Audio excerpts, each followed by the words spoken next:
Welcome. Welcome to Life of Lucretia. I'm happy to be here tonight. I'm normally in bed asleep at this time. Well, not in bed asleep, but in bed and watching videos and Shark Tank. I'm addicted to Shark Tank. I don't know what to say. I've fallen in love with Shark Tank. So anyways, I'm glad that you're here. Let's see if it shows who's here yet. If anybody is actually in the chat. Nobody's in the chat. I'm talking to three numbers. I don't know who the three numbers are, but whomever you are, thank you for being here. We're going to be talking about news tonight. Oh gosh, we're going to be talking about news. We're going to be talking about some channels that I really enjoy, new ones that, I have not found within the community that I grew up in on YouTube. And also about a useful website, at least for me. And I think I'm not the only person in the world who it could be useful for. So since I don't see anybody in here yet. Oh, Carol Walters. Thank you, Carol. So glad you're here. Appreciate it. I don't know what everybody's doing on this Sunday evening, but I thought, you know what? Let's try Sunday evening. I was very busy all day, and so this just seemed like the best time to do it if I wanted to get on here and chat with you guys at all. So, that said, let me check. I've got a little outline I'm following because there really is a lot of news. I'm not necessarily going to go into. My goal is to kind of outline, just give you the blah of what's going on. I never tell anybody what's the right or wrong side of the news. That's not for me to say, and I genuinely believe that. That's each to their own, That's how this country grew, as far as I can tell. And so, everybody has a right to their opinions. But there's some interesting stuff, and that's what I'm here to talk about, some things that I find interesting. All right, so I'm going to pull up so I can watch kind of my outline. All right, so let's first talk about here in Eugene. Again, this is not a judgment about the situation. It's just the situation, and I find it interesting. As someone who has been a renter, who's been a landlord in the past, as far as I've been a property manager. Let me rephrase that. I've been the property manager. And so I find it interesting when I find a story where people have decided that they, for whatever the reason, I have to get back to StreamYard first before I can really do this right. So here in Eugene, it's a fairly left of center town, fairly meaning it's completely left of center, and that's perfectly fine. And it supports a lot of really good causes. I will tell you that I know for a fact that this town supports a lot of really good causes and many, many important, strong issues. However, I don't know if anybody who's watching is a property owner. This caught my attention. All right, this caught my attention. I want to make sure you can see it. On StreamYard. Okay. Hello, Catherine Cook. Thank you for popping in. I'm so glad you're here.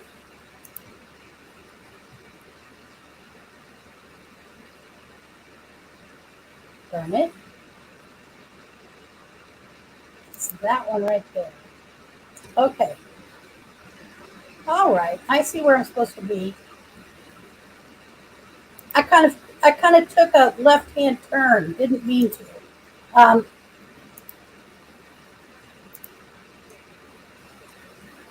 Here it is. Here's the story. So I'm going to go through these stories, not necessarily read the entire thing, but just kind of get the gist of it out to you. So, protesters demonstrate a property management company's office. Did they turn off somebody's water, electricity? What happened? So here's the situation. Here in Eugene, there is a property down close to downtown, and there's a struggle going on right now between the property management and the tenants of said property.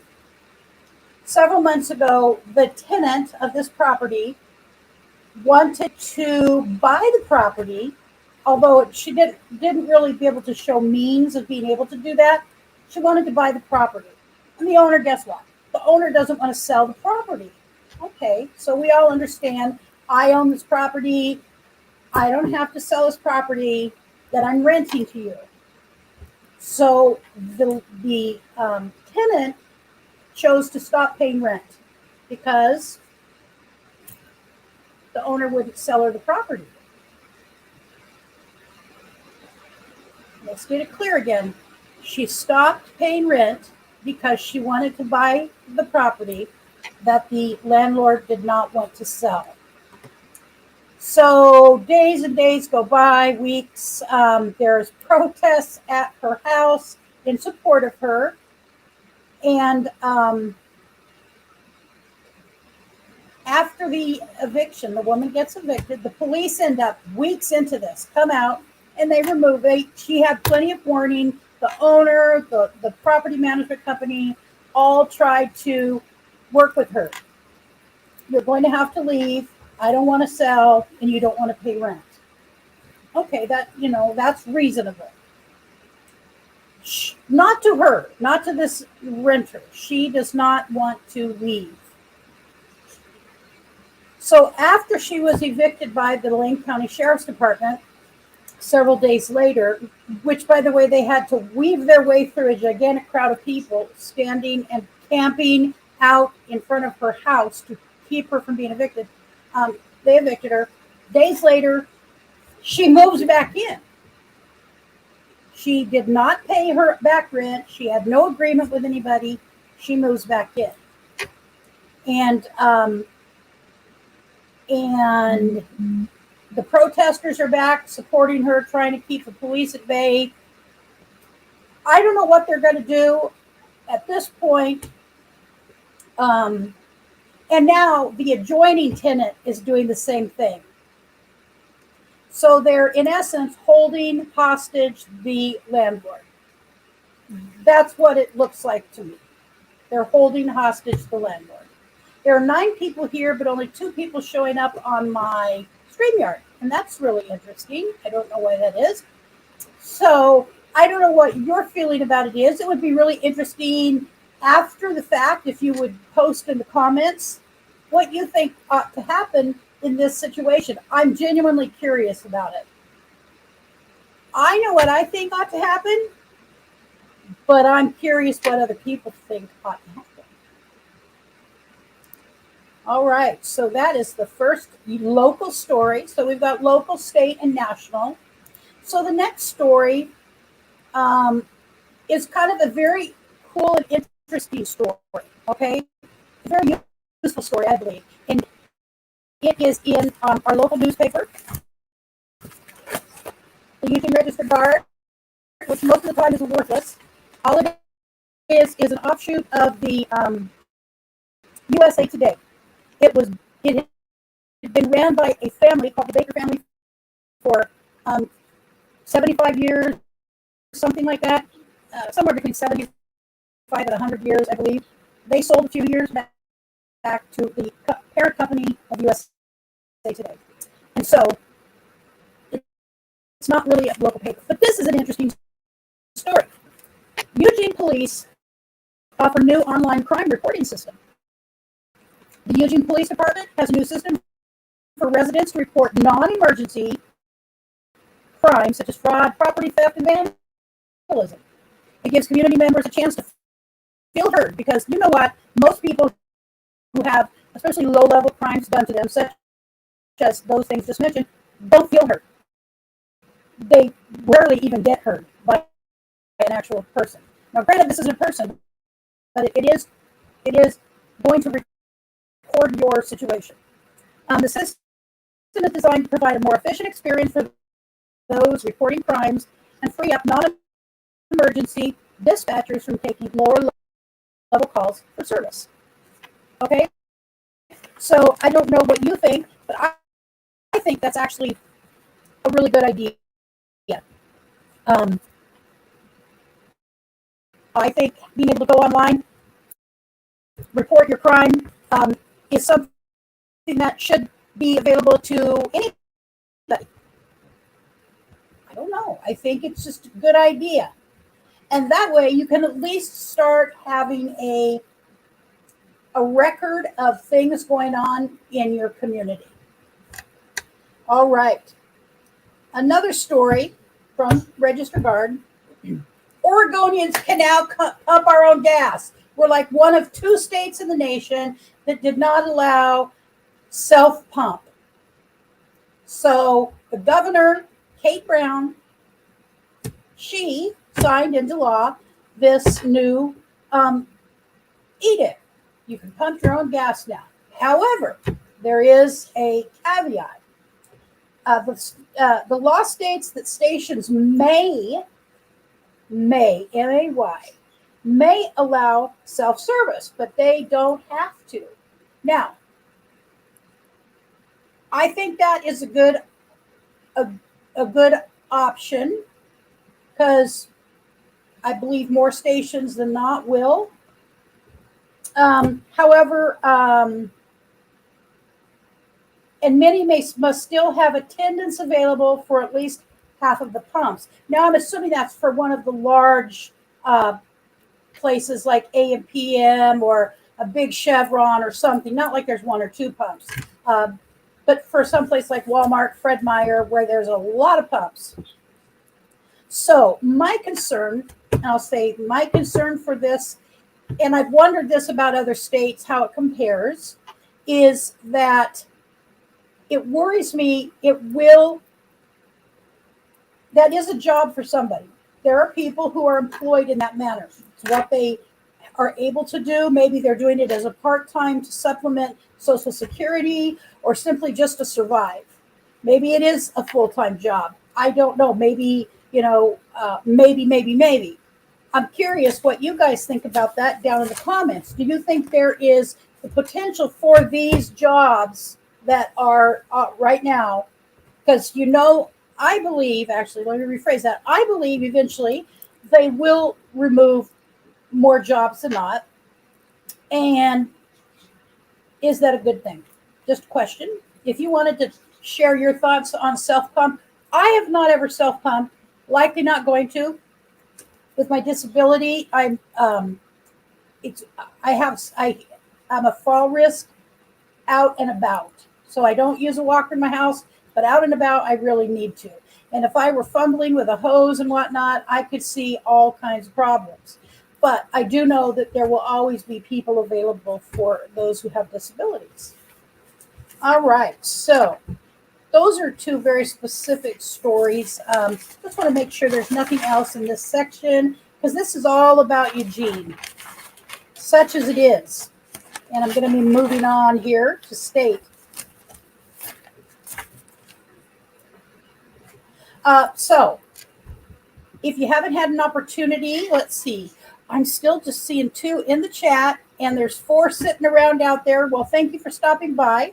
I don't know who you are, but I appreciate it. And if you would give me a thumbs up, I would really appreciate that. Maybe share it with your own social media. Let them know, hey, there's somebody out here who's normally asleep at this time, online doing a live stream. Okay, so the next one, pretty sure, go back to my notes. Just want to stay on track. All right, so Oregon just took a huge job hit, the largest in the nation since about 2020. So, let me make sure I get the right. Okay, there it is.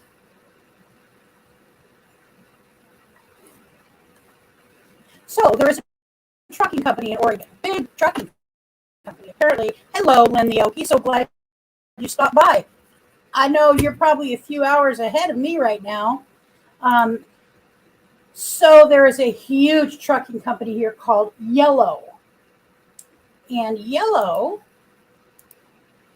is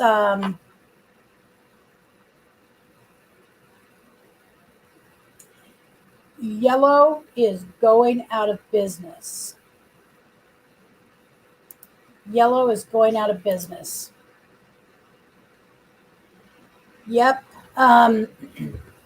It's laying off all of its workers. So it says here on Sunday, July 30th, Yellow Corporation founded in 1924. So this has been here. Oh my gosh, I don't even know how many decades that is. That's a long, well, almost 100 years. Okay. Largest trucking company in the nation, one of the largest in the nation, advised it would enter bankruptcy and would cease operations immediately. The biggest mass staff layoff in the U.S. since 2020. So they were given $700 million during the pandemic for a loan that needs to be paid back in fall of 24. So they have over a year to do that. But for whatever the reason, they don't feel they can. And they have confirmed with the Teamsters Union that they are closing their doors. So they don't know how many jobs it will be yet, but it says here about 1 in every 16 jobs in Oregon, 1 in 16 is in the trucking industry. And 76.9% of communities in Oregon rely exclusively. 76.9% of communities in Oregon rely exclusively on trucks to move and receive goods. Now, yes, there are other companies, but one of the largest in the nation, Oregon, its home, and it's closing doors. It also states here 88% of manufactured goods are carried on trucks. 3/4 of the nation's freight is moved by trucks. So what are they going to do? It says also an employer with more than 100 full-time workers must provide a 60-day notice before laying off 50 or more people at a single site. But due to the sudden closure, this did not occur. So, I don't know what to say other than that's pretty frightening. I think very frightening for many people in the state right now.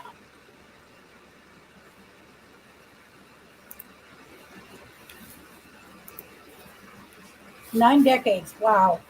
That's just, my moderator, at least my one moderator is not here tonight. Kaylee was not able to be here tonight. But I would be more than happy. Is there any of you who would like to moderate? I don't know that there's going to be an issue needing to have a moderator tonight, but if you'd like to moderate, just put yes in the comments. Don't worry if you don't want to. Okay, so on to the next story. Oops, that is not a story.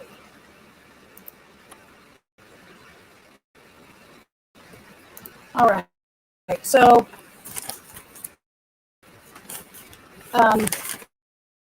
Oregon, as I said, Oregon is an extremely far left-leaning state, which is perfectly fine. Doesn't mean yay or nay to me. I'm looking for a very specific story.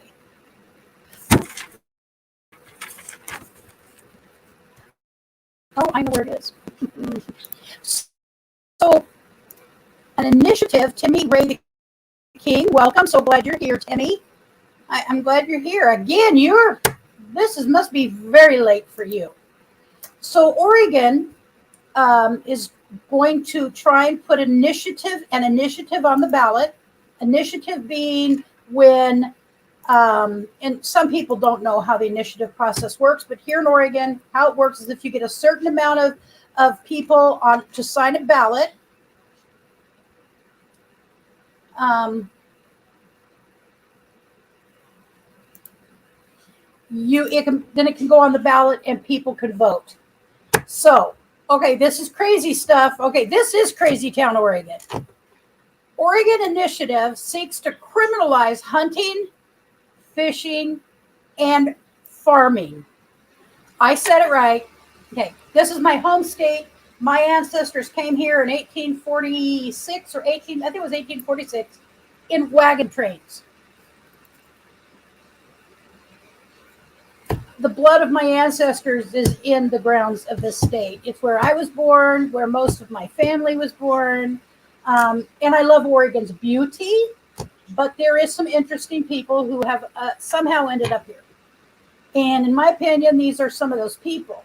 The Rocky Mountain Elk Foundation is issuing a warning about a radical animal rights ballot initiative effort underway in Oregon that would make it illegal to hunt, fish, trap, and would subsequently frustrate and annul proven scientific wildlife management, including the North American wildlife conservation model.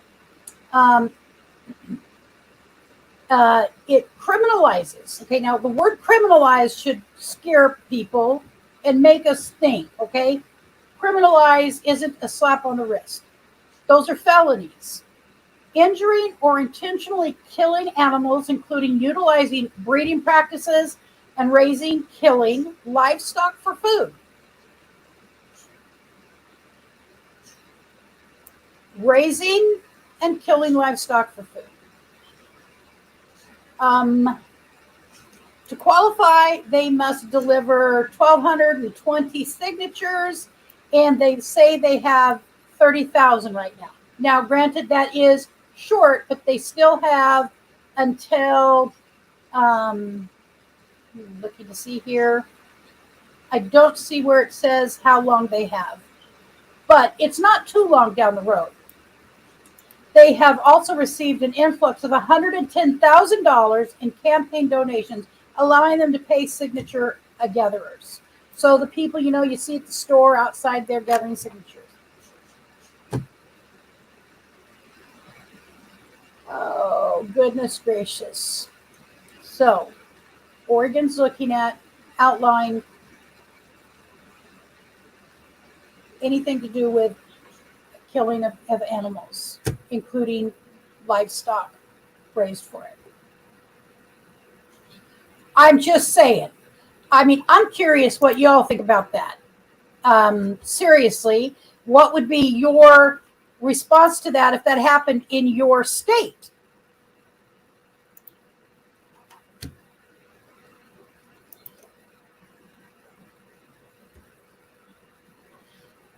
Yep, that's very messed up.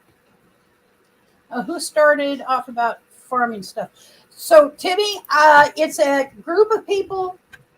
I don't know if they're in Oregon, but there's people who live here have hooked up with this organization that are trying to make it to outlaw the killing of livestock that are raised for it, such as beef. Buffalo would be another one that we couldn't hunt or fish.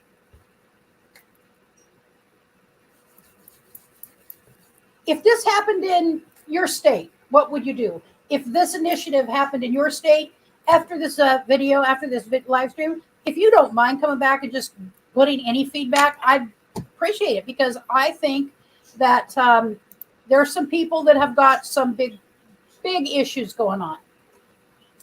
All right, so Oregon, as you well know, is known for the beauty, the grandeur of the views. We have the oceans, we have the mountains, we have the high desert. It's a fabulous, gorgeous state. And every state, I think, has some history that they're not so proud of. There's every family has issues, so to speak. Okay, and I'm someone, I have Native American heritage in me, in my blood, as well as European. And on my mother's side, she looked very much like, in her older age, as she was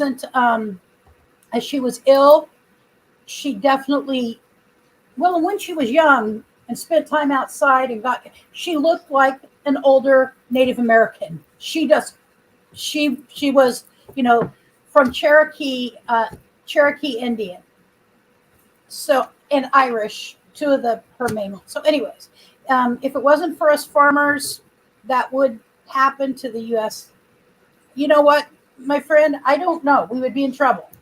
That's why people need to learn a little bit about how to sustain themselves the best that they can, whether it be through hunting or really creative travel.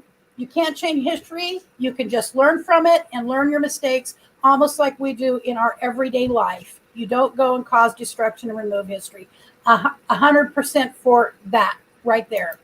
So I'm going to share a short story here, quick story about a Native American woman who, let me pull it up here.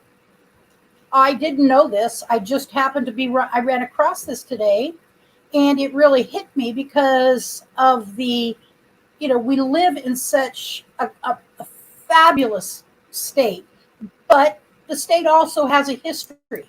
It was developed back before there was really law and order of any kind. So the Trail of Tears and Blood, hiking Amanda's Trail on the Oregon coast. And what this is Amanda was a 50-year-old Native American woman once forced to leave her home and march for 10 days barefoot over sharp basalt, leaving behind her a trail of blood and tears. And I don't say that to degrade my state. I love my state. I understand there was certain certain issues that most states grew up with. And it's talking here, it says, today we often forget that many of the public lands owned by Oregon were taken forcibly from the people that once owned them, the native people of Oregon, who lived here before settlers arrived. Oregon is well known for its gorgeous hiking trails and beautiful state parks, but some of these areas are also represent a dark history of forced relocation of the native people that lived here. Amanda's Trail in the Cape Perpetua scenic area of Yachats is a reminder of the people who were forced to suffer hardship as they were forcibly removed from their homes and made to relocate. So I know that area well. And I intend on our next trip to the coast of going there and checking it out. I don't know. This is a new suspension bridge that I believe they said is 152 feet long, 142 feet suspension bridge. And so, whoops, a little bug. I intend on checking that out. I'd like to go there and see that. Of course, there's nothing I can do. I'm glad I live in Oregon. I love Oregon. It's a beautiful state. I'm sad that this kind of thing happened to anybody. I don't know. I don't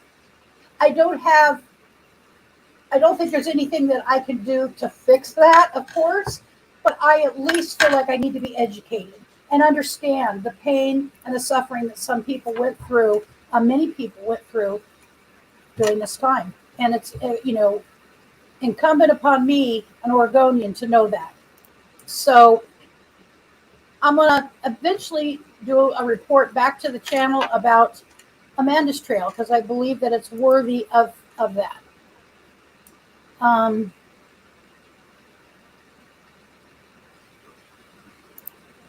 Timmy, my dad Charles told me when he was alive, he told me he and other 3,000 farmers went to Washington, D.C., the White House in 1979. I graduated high school in 1979, Timmy, and I vaguely have a recollection of something of that nature. I do vaguely remember that. Yep, I know. The Jimmy Carter administration agreed that the farmers' home, the Jimmy Carter administration agreed that farmers' home administration. Well, I know that they made some progress in some way, and that was very, very important. Very important. All right, so just a little bit of history of Oregon. I'm sad it happened. I can't change it. All I can do is respect it and acknowledge it and make sure that do my best to be the best human being that I can be today. All right, so a little bit of fun stuff. So there's still some music festivals going to be happening here in Oregon over the next few months. And we're going to look and see where those are going to be.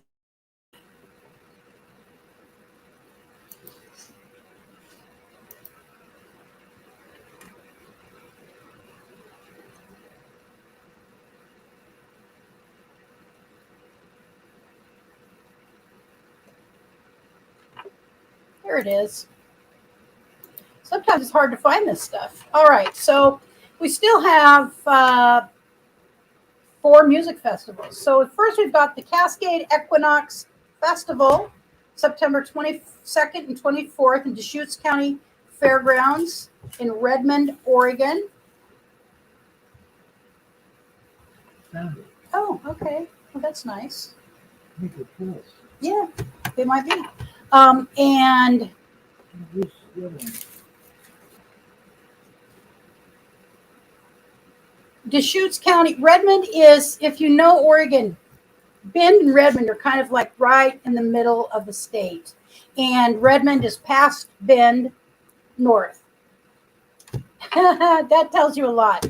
But so here are some of the people who are going to be playing. Oops, I'm trying to get this to go up. Huh. That. So,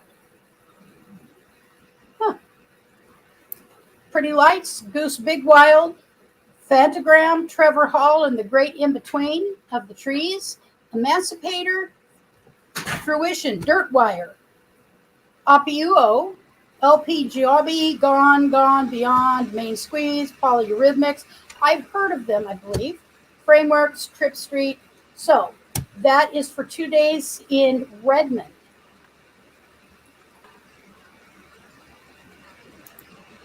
And then we have September 29th through October 1st. Oh, wow, that's big. Sisters Folk, Sisters Folk Festival is a year-round nonprofit organization. Oh, goodness gracious. All right, so it is John Craigie, Kate Pruitt, Darling Side, Nick Shoulders, the Slocum Ramblers, Seth Walker, the Sensational Barnes Brothers, the Way Down Wanderers, Sam Reeder, and George Glim. Handmade Moments, Hummingbird, Griffin House, Two Runner, Chafin Rabbits, Damn Tall Buildings, and Anna Moss. I don't know who they are, but if you do. And that is September 29th, October 1st, the day before I turned 62. My birthday, October 2nd. And then October 6th through the 8th, Rock the Locks. This is a little bigger. Rock the Locks. Oops. Rock the Locks is, let's see.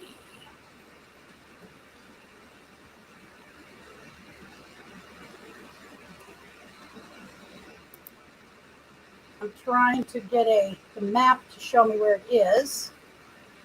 Viewing a map.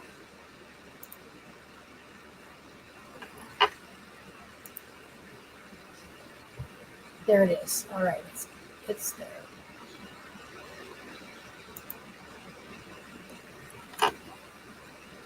So Umatilla is on the Washington-Oregon border, right. It's kind of far over the state. It's right here, right near Kennewick, Washington. So bug is coming from Portland, and it's a couple hours east to the Umatilla area. So, Rock the Locks.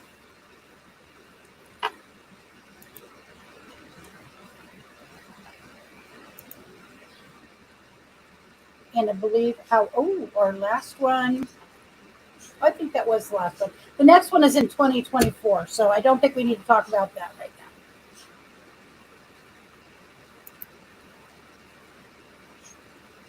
All right, so another issue in Oregon.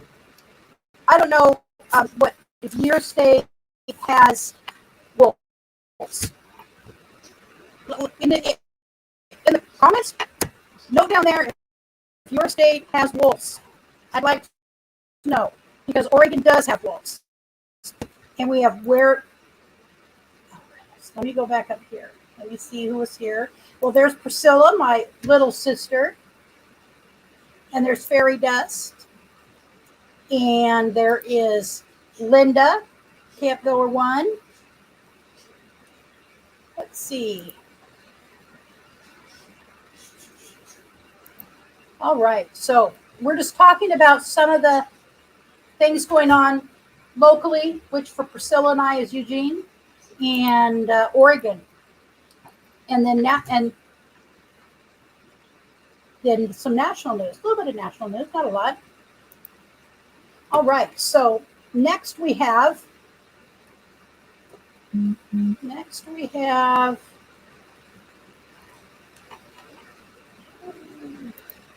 sometimes this can be a little bit cumbersome.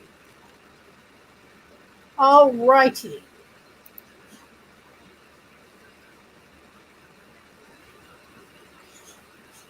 I want to get the right story on this because it's all right, here we go. It caught my attention because the state wildlife had to hold on, my knee just popped out. Oh gosh.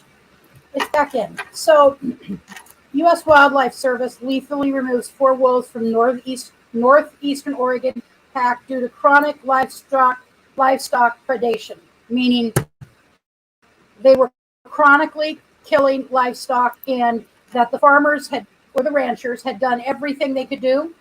And there are recommendations, from making sure you have to make sure that you have dogs that are proper dogs for that type of predator.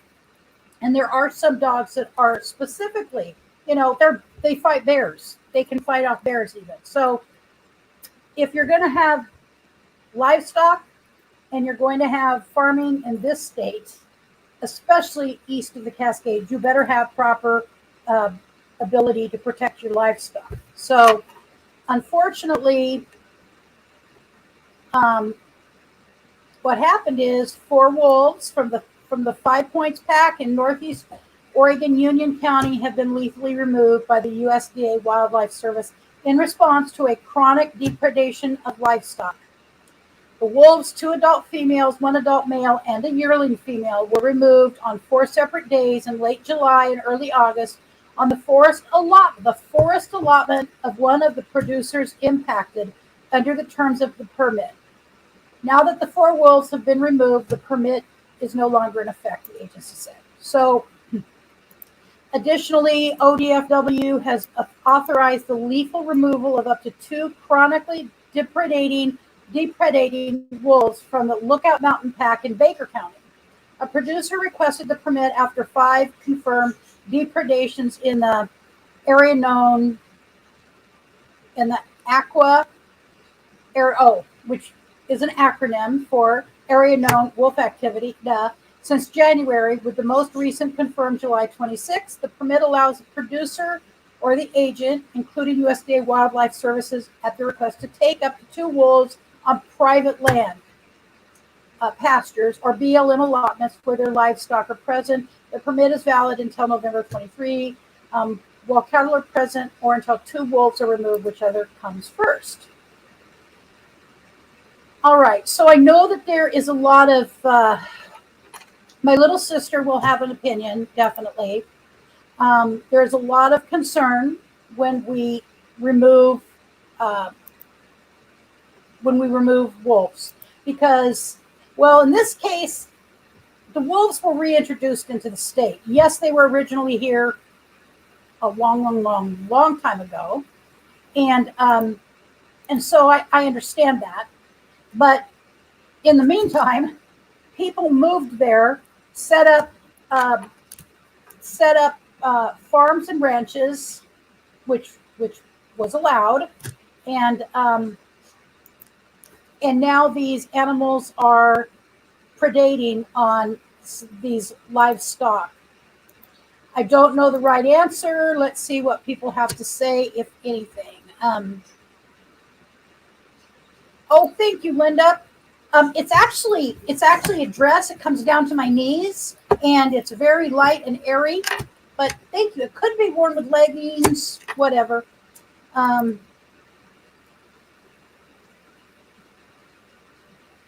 you're going back to 1979. It could be, Timmy.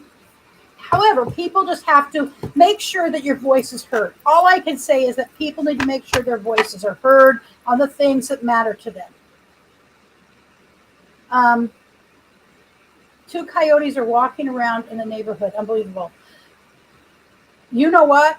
It happens all the time in places. I've seen so many videos in cities where the coyotes are. Imagine though living in Africa where you have lions and there's video, and I mean in a community, and right outside your community there's lions. Well, I saw this video recently where there was in the middle of the night, somebody had their Ring doorbell or whatever set up, and there's just these three lions walking around the cars and the houses. Priscilla, perhaps the powers that be could send the wolves to manners school.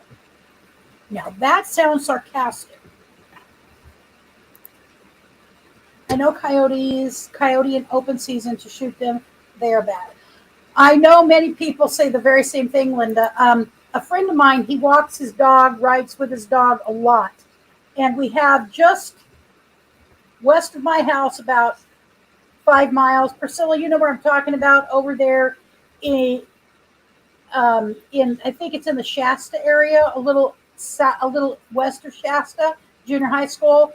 There is a park, a big park area back in there. And our friend Michael, he saw there were wolves, big wolves, not wolves, but big coyotes. He said they were not afraid at all. My dad had one and had it mounted. I threw it out. Yeah, I wouldn't. Wild animals supposed to do what humans keep encroaching further and further into the wolf's home. I'm not sure, to be honest with you, on that, Priscilla. I don't know. All I do know is that since states set up laws for people to have ranches and farms, and they have rules to follow, and they make agreements with the people that have these ranches and these farms, and then you have you have these animals come in and predate. You have to have an option available if it happens enough. One time or maybe 2 times isn't probably the worst thing in the world, especially if the USDA is willing to pay them for that. That's fine, but you can only lose so much and stay in business. My grandma told me when she was alive, she remembered back in 30s or 40s, there was a wolf went to go get med for people who got sick. I think she said it was in Alaska, if I remember her right. My grandson Brian is a good shot. He's even at 10.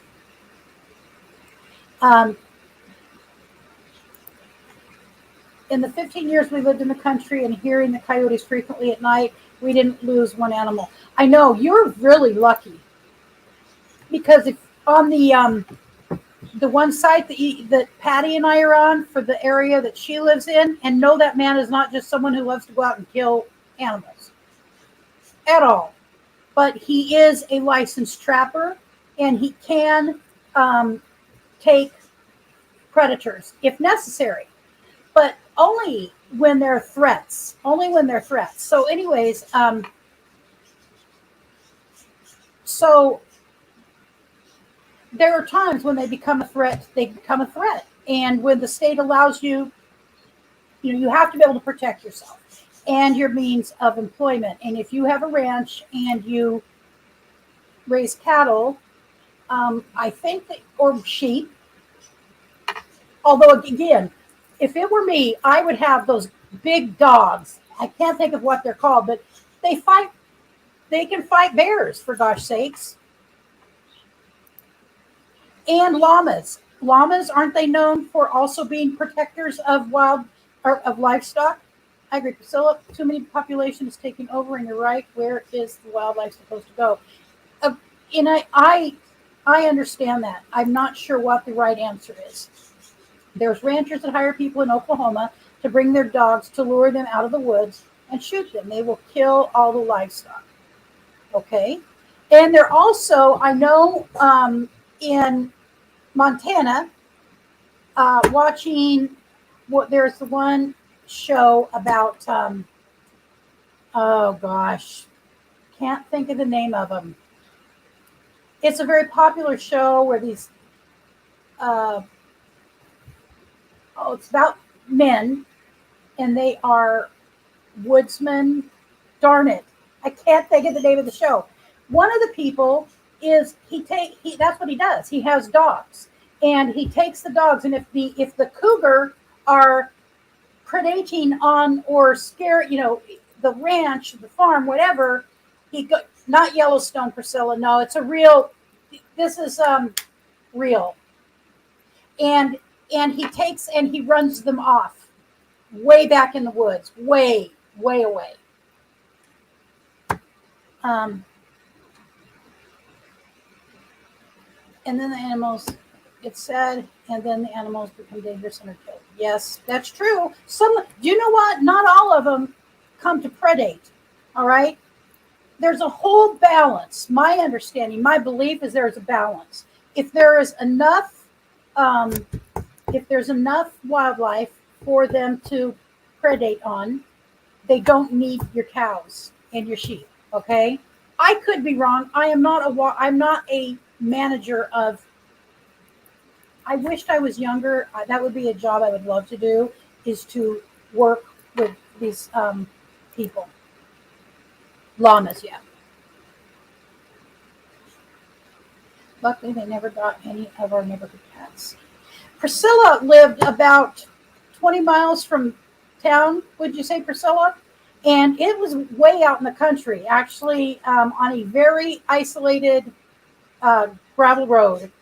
And and she had cats. Trust me, she had when she moved into town. I think in the time they were there, they had about. Priscilla, am I overestimating that at one time, including your barn cats, you had about 15 cats? Never had one taken, Linda. And I'm talking they were in the woods. So she's lucky, is part of what I can say, though. But Pyrenees, yes, Linda, the Pyrenees, the Great Pyrenees. A woman that I watch, her channel, Appalachia's Homestead with Patera, she has beautiful Pyrenees. And there is camping therapy. So thank you. Thank you. Thank you. And I'm actually going to share your video from today, Doreen. Doreen, if you guys have not seen her video from today, I'm going to be sharing that link. And her channel's kind of changing a little bit. And I really want you to go watch that video for Doreen and give her support around it. She's kind of having to change her channel for a little bit, just because there's sometimes the content issue.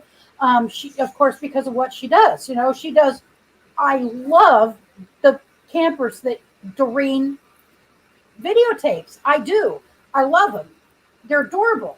Anyways, I'm gonna share. I was gonna share that later on before I go, for people to please go over, watch the video, and give her support around that. So, and I empathize with you a lot, Doreen. I have an idea. I'm curious about. All right, so I'll message you about that. About 6 miles south of the foothills, bears keep coming down for food, and they're in the news all the time. Animal control police are always called. So, here in Eugene, Oregon, okay, this is a town. Okay, this is a town. We have the South Hills of Eugene, which overlook Eugene. I'm on the north end of town, on a very flat area of town, and then people with a lot of money to build bigger houses and up in the hills are at the other end of town.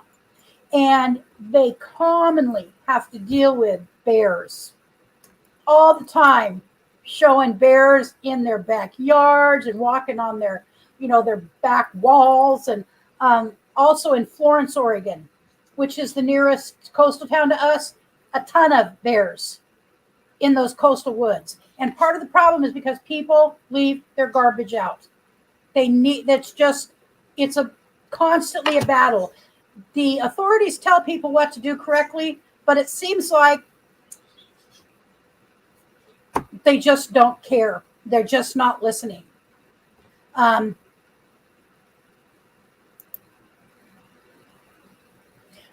Priscilla. Okay, we already read that. Balto. I know that show. I know that movie. Balto. Llamas. All right. And again, the coyotes that my friend saw when he was walking his dog were huge. He said they were huge. Very, very healthy coyotes. Have a good night's sleep, Doreen. Fairy dust. About 6 miles south. Okay, we're talking about that. And then we have Catherine. Have they not learned what happens in Yellowstone Park? The wild animals came back by bringing the wolf back. Yes.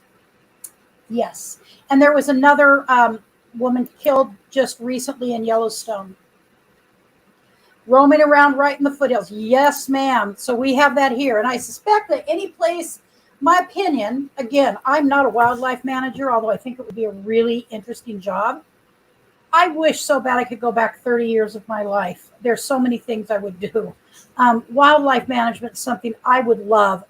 I spend when I go to bed at night, most of the time, the rest of the night is zoo shows after I watch a little Shark Tank. But zoo shows, I love animals. They calm me down and they center me. You are very welcome, Doreen. You really deserve, all the support you can get. And I appreciate you.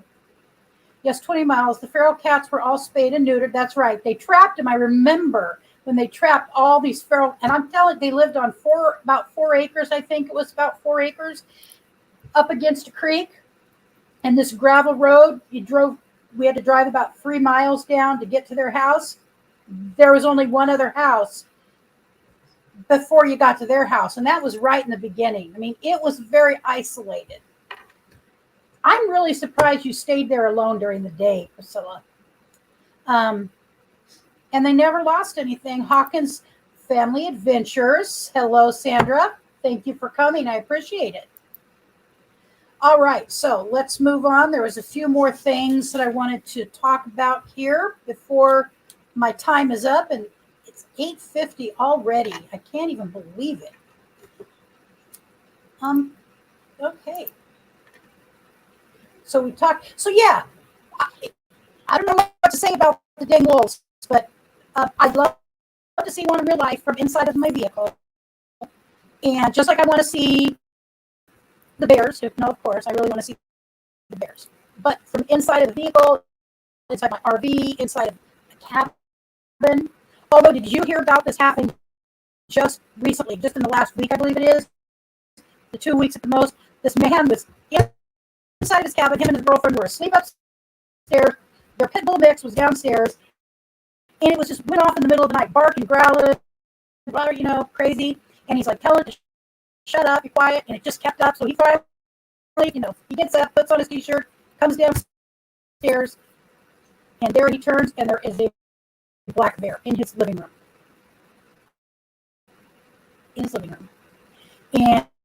And he was luckily able to quickly get to a gun and dispatch the black bear. And you know what? He left his window open over his couch, and the bear came right through the screen. Wildlife said that is not normal bear behavior, though. Most bears will not simply just come through the screen for the heck of it. There's a lot more bears wandering around in those areas than that one bear who came through. They'll probably walk right past that window. I don't know. I'm just delivering the message. Okay, so wildfires. Oh, everybody's favorite topic. So, oh, the bird feeders. Yep, bird feeders, Priscilla. Absolutely problem. Bird feeders. There was a bear on the news that approached the Safeway in Prescott. I can't imagine my son working there and having to decide what to do. Wow. Wowee. That would be terrifying. I'd be scared. I'd probably wet my pants, and I'm just saying. All right. Thank you, Fairy Dust. Thank you very, very much for that. All right. So moving on.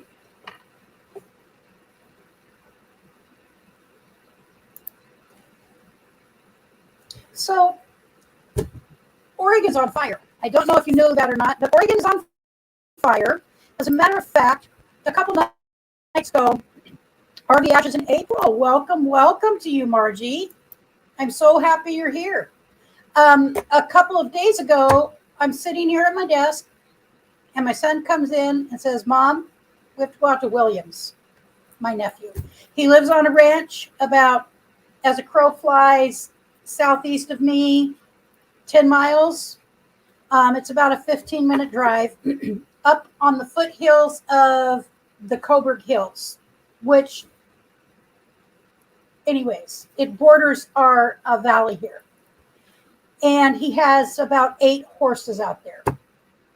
And I'm like, why? Because there's a wildfire that just started not far from their house, which is horses. The concern was the horses, of course. And so we get in the car, and I throw my stuff on and we head out there. And I'll show you just so what had happened is, here's a short video. And of course, there's Richard. So there is, the fire is over there, and the ranch is right here. The fire, the ranch. 9 miles away. Allegedly 9 miles. So there is, the fire is over there. What happened is,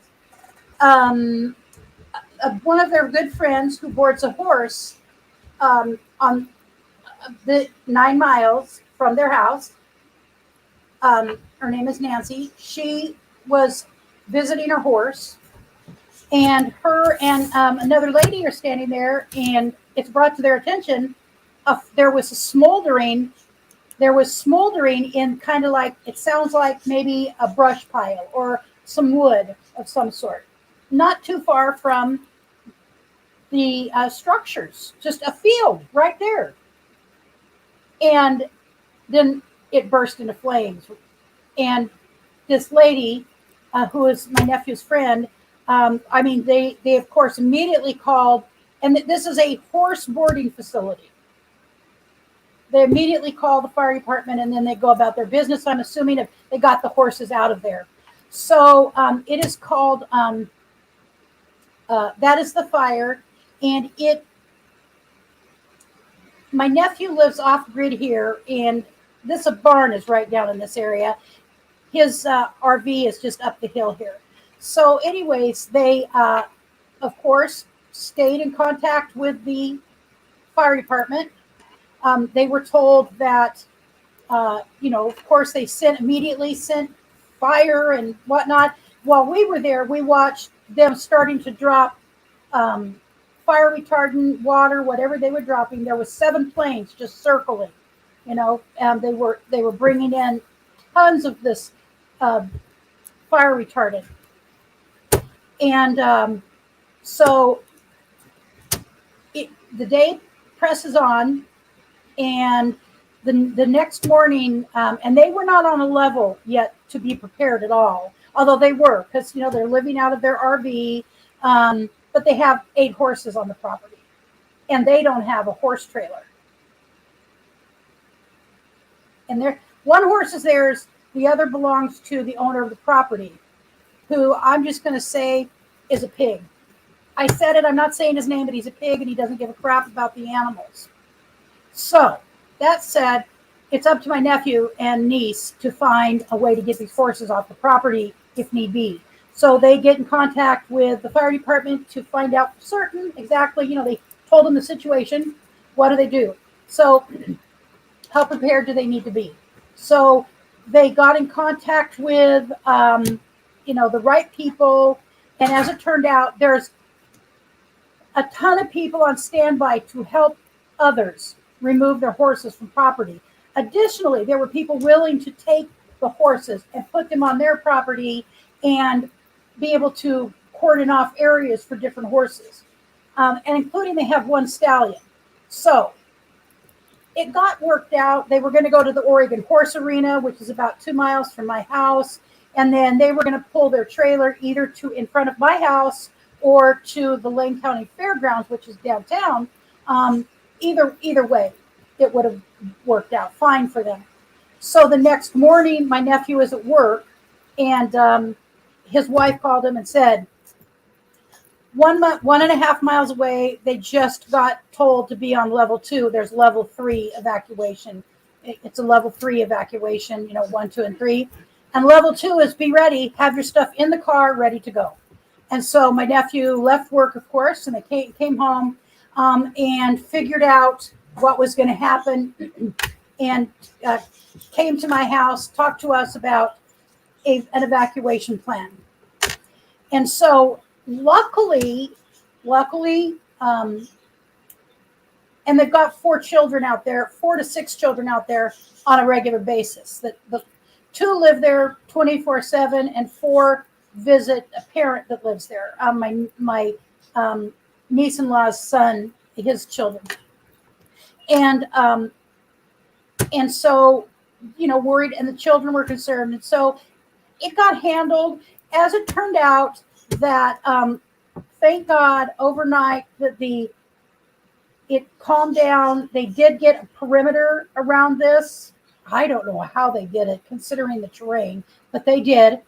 And they got it. And so as of today, it was 20% contained. But that to me just says 80% is not contained, And I'm normally the half glass full girl, but not in the situation of fire. So that is one fire. But let me pull up quickly for you and show you the extent of Oregon's unfortunate fire season.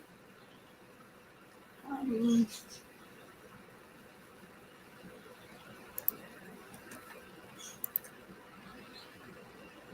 think this is it.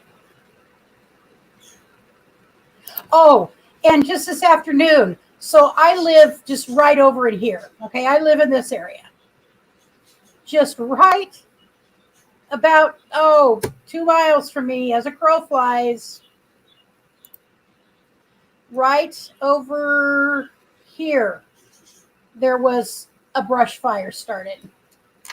You just have to people have to understand there is, I don't know how it started. I don't know how those things always, start. In some instances, I'm sure that there is,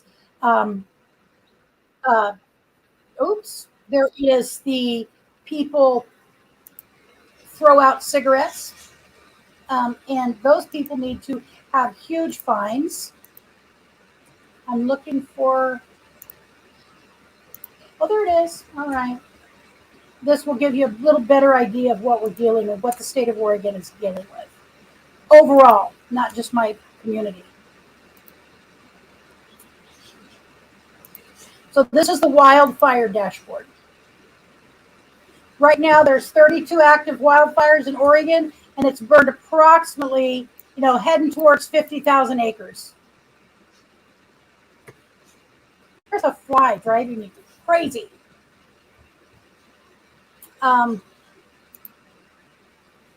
So here we go. This is, it's called the Priceboro fire, the one that I was just sharing with you about. There's one just east of us in near Oak Ridge, Oregon, which if you're going to go over the Willamette Pass, you go through Oak Ridge. And so that blocks that off. There is a little bit south of us, the Bedrock. There is fires all over the place. and including, down here, a bunch of fires in southern Oregon. This is all Cascade Range. This is not Cascade Range. This is across. This is, I don't know, that it's sagebrush. This is Central Oregon. So I'm not sure. I'm real curious about this here. Malheur National Wildlife Refuge is nearby, but there's not really a lot where they're at. So, yeah, Oregon's on fire. We all have to be super careful no matter what it is. And additionally, if we look just to the east of us, tons of fires. Washington. I can't believe the Northwest is on fire. So be careful wherever you're at, and be responsible. And I'm sure everybody is. I don't want to start a fire anywhere right now, personally.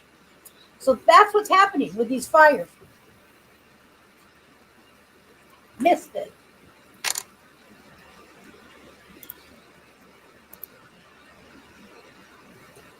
A lot of fires, a lot of damage, a lot of people impacted. Guaranteed there's a lot of impact on the people.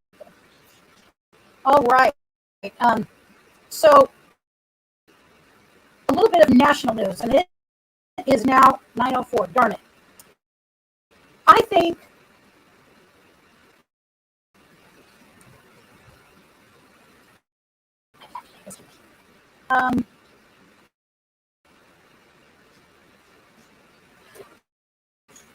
think I'm going to save these because these are evergreen stories. They're not going away.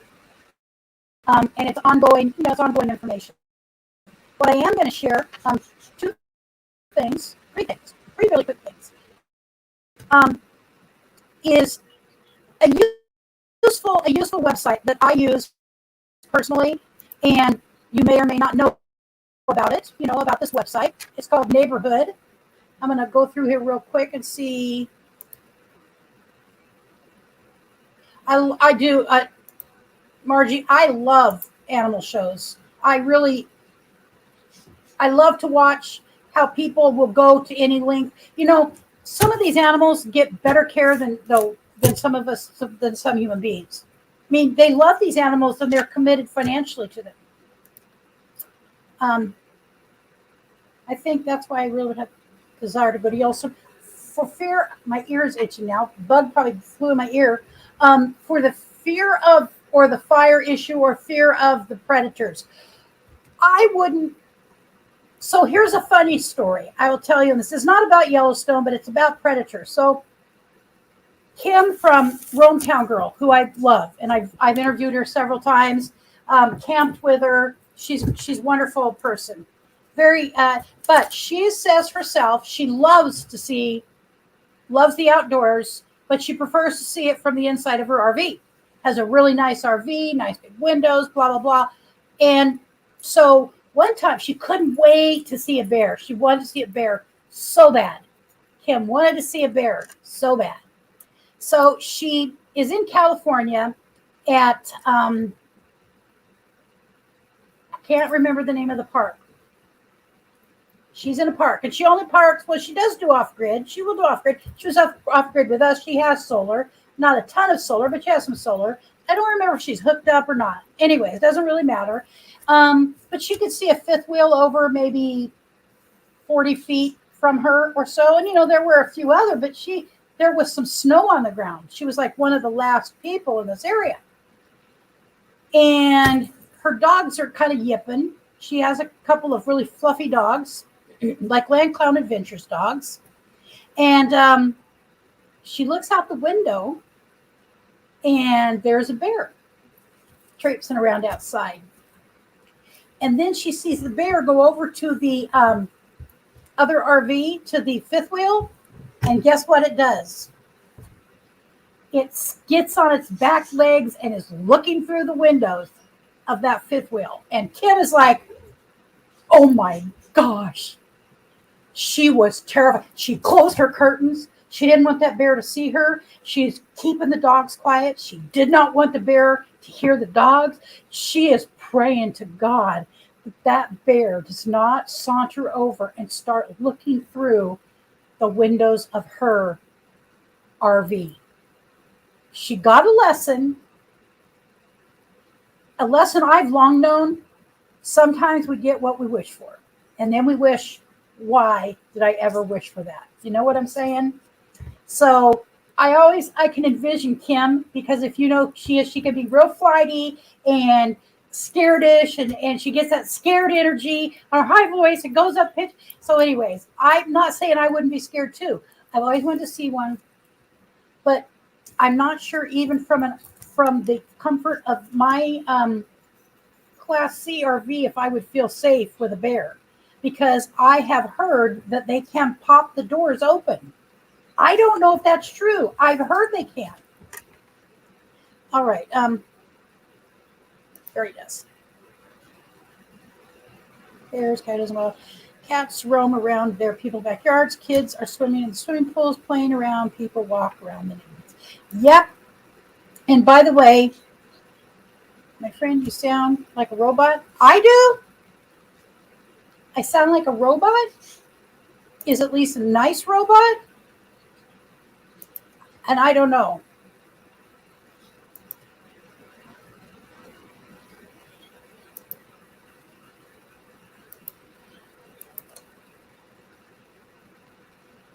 Oh, and the house is in the wooded area. She sent me a pic of the bear at the front door. Oh my. Oh, wow. What do you do when there's a bear at the front door? You say, we are not home. Hello, Crystal. Thank you for coming by. Thank you so much.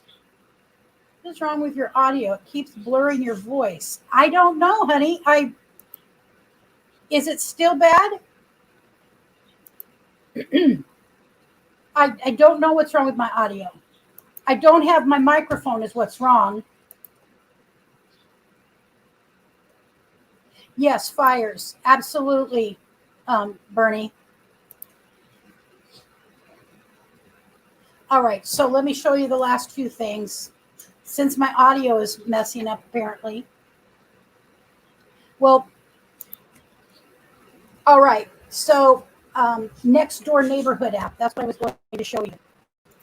All right, so let me share the screen. Next Door Neighborhood is one of those places where you can keep in touch with your neighbors. There's all kinds of different categories. So this is the main category for my area, and there's lots of things, from things that, for things that are on sale. If, like, I was looking for a weed eater, just somebody's weed eater. Didn't need to be pretty. I did not want to go buy a brand new one. And so I put an ad on there that just says it doesn't have to be pretty, just needs to run. And I bought one for $20 off of here. So you just have opportunity to connect with different people of like minds in your neighborhood. So, like, my immediate neighborhood is 2 blocks. And then I'm also a member of many other neighborhoods within my town. So it's broken up within neighborhoods within your town or your area. And so my one sister, one of my sisters, my oldest sister, lives about 15 miles away in Springfield to the east of us. And I'm on her neighborhood as well. And she's on ours. And my little sister, so although my little sister is off of this, she doesn't like it. I'm speaking for you, but I could tell you she doesn't like it, because there are some people that get really nosy, shall we say. And you know how there's, like, I'm just going to give one for instance. Like yesterday, 2 days ago, Friday, there was a lady, and we live on a dead end street in an extremely safe area.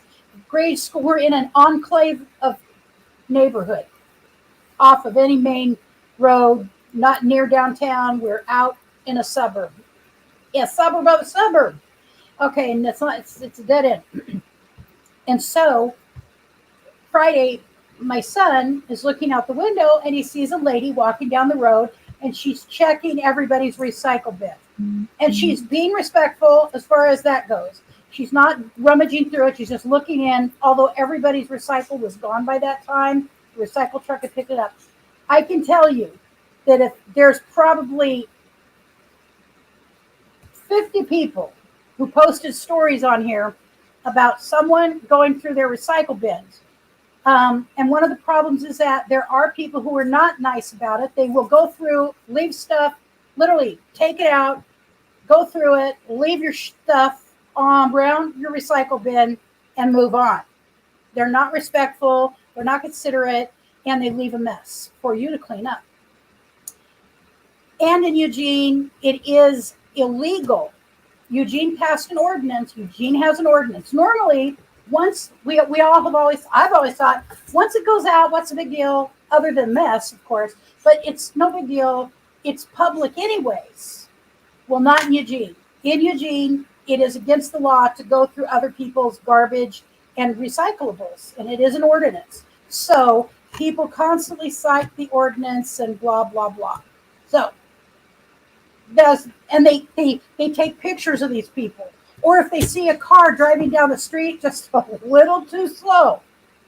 Part of that is because crime has picked up in our community just like anywhere else. And Eugene has a lot of problems, but that's more in the downtown area than out here. But the reality is there is crime out here. And people have become very afraid, and they're letting their fear do their talking every time they see someone drive a little slow and look at their house. They take the person's picture. They'll literally get the license plate picture. They'll try to get a picture of the person. I mean, it does go over the deep end. But guess what? I can scroll past that to the things that are of interest to me. And I also on here have I have a site that is for preparedness. And I've kind of neglected it recently, the last several months. I just have, but I'm going to go back and kind of re-engage it. So it's a way to connect with people who you like to garden, camping, anything, jogging. You want to get together with people. If you're a conservative, if you're a liberal, if you're in the middle, you can meet with the people of like mind and make fun of everybody else and have coffee or drinks or whatever. Okay, so there's everything in there. Everything for everybody. All right. So there is that website. And then there is the last couple things is just making sure I haven't missed anything. Audio's good now. Good to know. Just saying hi. All right. By Angel's Crest, Forest Hills, the ranchers with horses. When evacuation happens, boy, it's chaos. I believe it, you know, I'll show you a picture of what we were so concerned about. I'm going to leave that for the very, very end. Fires are terrifying. Our father was a fireman, and he taught us very early on to respect and fear fire. Do not play with fire. They got a bold, I know, and I do not. 35 contained now. Good to hear. I have no idea. I don't know if that one is out. That's the one I was telling the group about. That's just a few miles from the house. But I'm guaranteed that is out. There's no way that's not out, Priscilla. I mean, really? That's not a big area. South Texas. Oh, it's just crazy dry.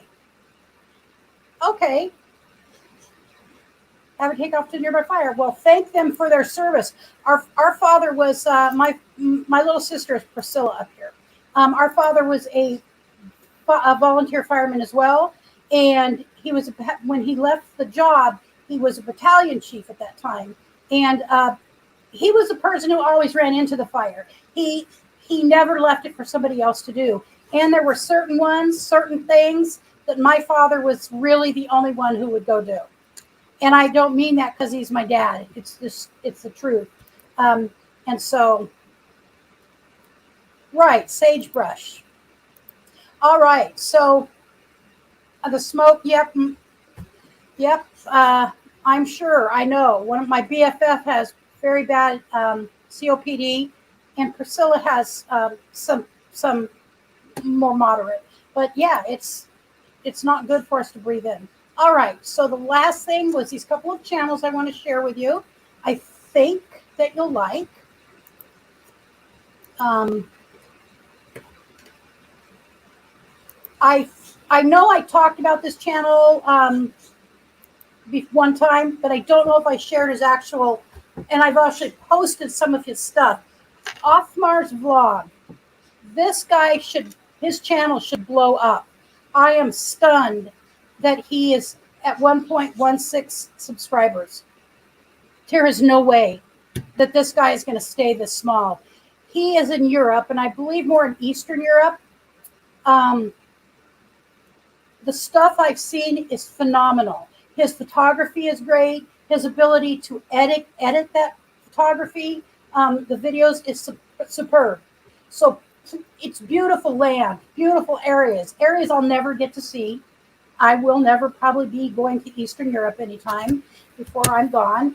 And it's it's beautiful stuff to see. This is just a little short. I'm going to just play this short real quick. Here, I'll do this short. I think it's going to show up.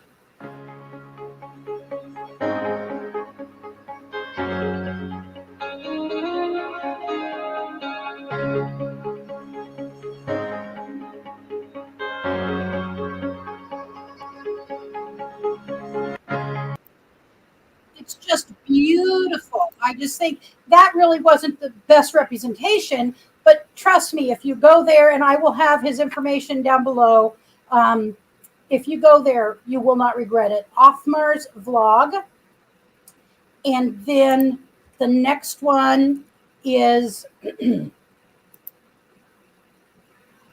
whoops, didn't mean to do that. The next one, there's just two of them today. So there is a doctor that I just love. All right. The channel is called Medical Secrets. He is an actual anesthesiologist out of San Francisco area. And Dr. Anthony Cave. And his videos, I'm just going to, just for instance, I'm not going to play any. I'm just going to kind of show you what some of his topics are. Whoops. He talks about a wide range of things. How do your emotions play a role in having surgery? I had no clue. I did not know, but because I'm a highly emotional person, especially around surgery, you would not think so with as many as I've had. However, I am. He talks about all kinds of things. And by the way, although sometimes there's people I know that want to know nothing about the medical related stuff. And there was one here that I really appreciated. He's actually given me, I'm going to be, he's one of the people that I can't believe it's dark outside. Wow. He is one of the reasons I'm going to try acupuncture. I listened to him talk about it pretty in depth. And he is the kind of doctor, even though he is an anesthesiologist, he's also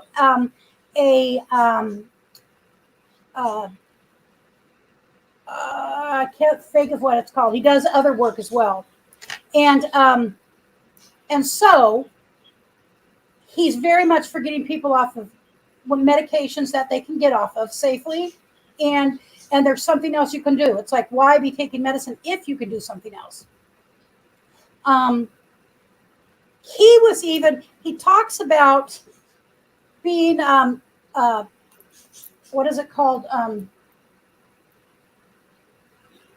A doctor just did it to him, and he apparently was helping out a friend of his, a family member, it sounded like, getting some medical assistance information, and they were lied to, and he knew, and they were, Richard. What? That noise, remember? I just realized it. Mm-hmm. So anyways, I highly recommend him. He talks about all kinds of things. And by the way, things people say under anesthesia, during surgery, all kinds of things. Oh, and scams. There's many scams. He just brings it all out, and he talks about. Oh, he does. He causes. So he's in an operating room here, and he hooks himself up to stuff, and he causes himself to have a panic attack to show ways that people can potentially manage panic attacks. So, anyways, I highly recommend him, and I will put his information. And by the way, Priscilla, redheads respond differently under anesthesia. Go figure. Supplement scams, very, very much, very knowledgeable about this stuff. So, highly recommend him, and he's just interesting to listen to. And I will put his information down below as well. All right, and then I think the last thing, global warming, yes. Oh, Yosemite bears. Oh, Yosemite has bears. Yes, of course. Yes. Yep. That's probably where. Yeah, I couldn't imagine it. Absolutely. Okay, so the last thing, last couple of short things, and then I'm done. I normally go to bed by 7:00, so this is late for me. So you've seen already been dropped in the link in the chat was Doreen's channel.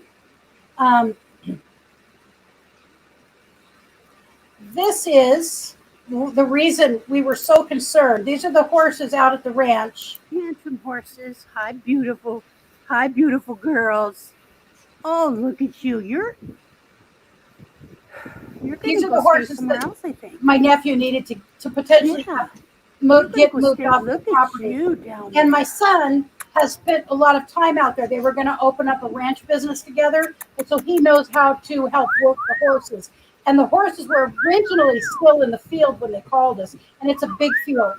And so my son was going out to help round up the horses. Come and here, get them baby in the horses. barn. Come here. So Baby.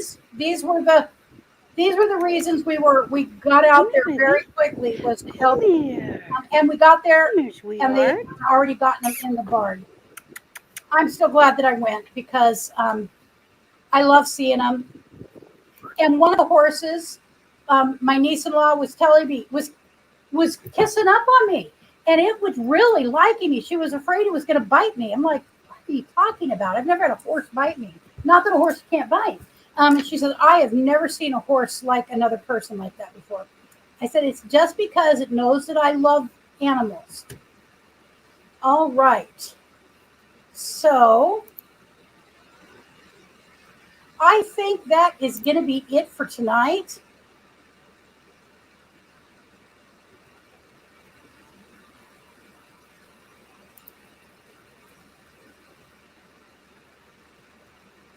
Would it kill a grizzly? Would a 308 kill a grizzly bear? And by the way,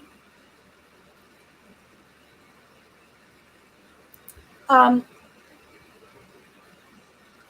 going to do a video shortly about the process to get one's concealed carry permit in Oregon, if they so choose to have a concealed carry permit. Just saying. Land Cloud Adventures Nate was having his BA dinner at a restaurant while bears are roaming. Beautiful. Oh my gosh. I have to go see that. You have the Nextdoor app. People can get really rude. Oh, yes. Yes, they can. I've learned to stay out of the rude arguments. I just don't respond to them. And propaganda and politics.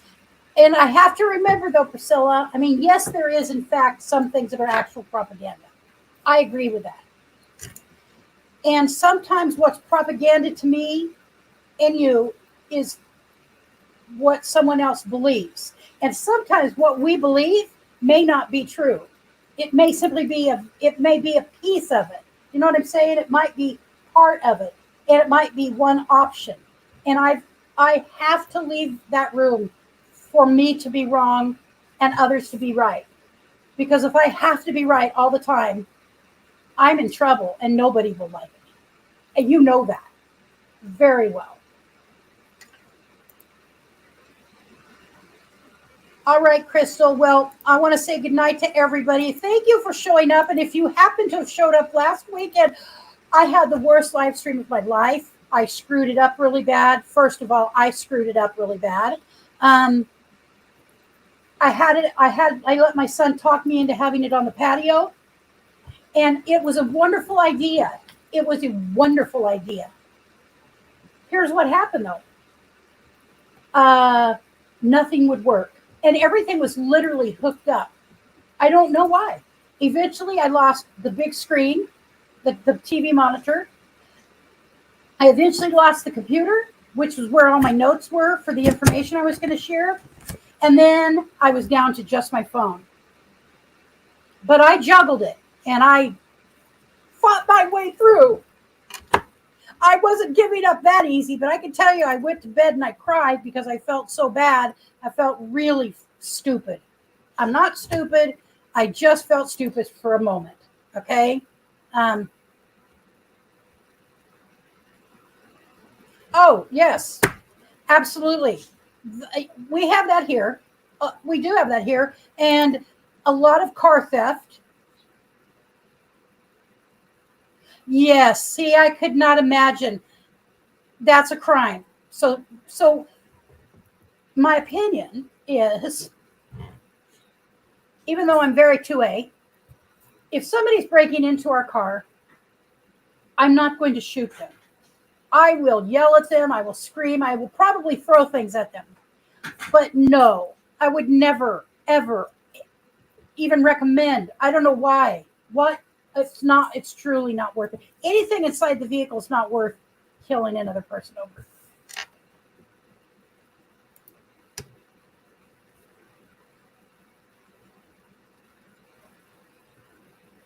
No, not everyone is bad. There's some really good people on there.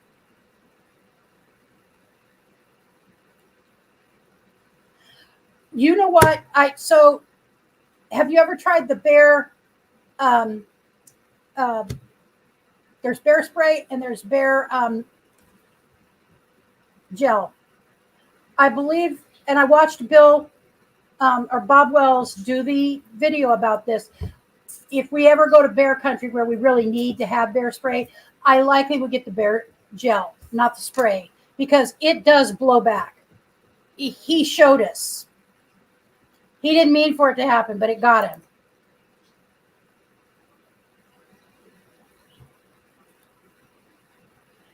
Yes, actions have reactions, and I do understand that. And I would definitely protect my home inside my home. And there's a reason I have a concealed carry permit. But I will tell you, I'm not letting anybody steal my car out from under me. I'm not going to have someone pulling out a gun and putting it up to me and just, I've always said, here's what I would do. If somebody just got in my car, in my passenger seat, and I was in the driver's seat, I know exactly what I would do. Mm-hmm. If I had to drive off, because I don't ever want to be, I would prefer to be found than taken into the hills and killed and buried, like happens so many times. So if I had to, if I was in the car and I had to drive, I would run my car into something. I would straight head on. I would make sure my seatbelt was done up, and I would take my chances and I would run my car into something. I'm not saying that's the right way to handle it, people, at all. Don't do as I do or say to do. I'm just saying that's an option I have.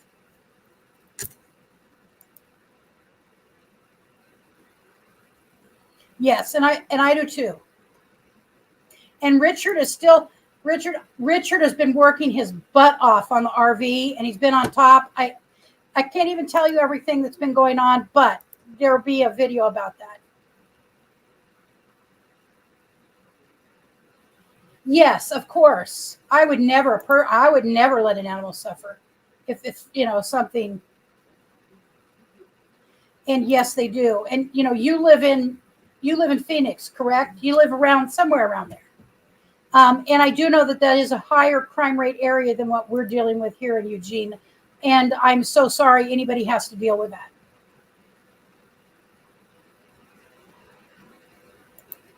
I'm not sure. I have to tell you, Priscilla. I think it's very easy to say that. But if the right bear was standing in front of me, so if I saw something coming, yeah, for certain, I would use it at a distance. But if there was something that just got popped in front of me, you can bet I would. I would. And yes, you can open carry legally here. I find that a little disconcerting, just to be honest, to a degree, not horribly. Okay, it's not like I wouldn't do it. Okay, I just wouldn't do it because I also think that it could be the problem I find with it is that it could seem like a challenge to the wrong people. I may be wrong. If you've been an open carry person and you're experienced with that, I'd be curious to know if you had any experience with people around that. Yes, I do know that. You have to shoot them in the head. Good idea. Lucretia and I are neighbor.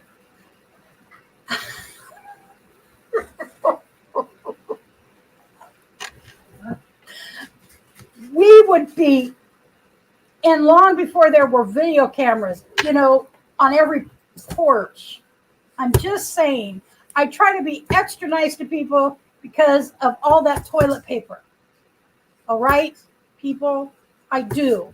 But we were, I'm not going to use the word she used here, but we were artists. We were artists, may I say. We were bad children. One time we were painting the signs around the neighborhood from 20 to 120 with black paint. And Priscilla was up on my shoulders and she was painting the one, I think. Were you or was it Tammy? I think you were just there. I don't think you did the actual painting. Anyways, so my mom finds out that somebody's painted this 120 signs in our neighborhood. And so we're up in that morning and I have very reddish blonde hair. My hair is genuinely, truly the color that it is now, even though I use a blonde on my hair. It's very much the color that you see is my normal, natural childhood color. And guess what shows up in blondish red hair very well? Black paint on the top. So it was Tammy was on my shoulders. That's right. Okay. But you were there.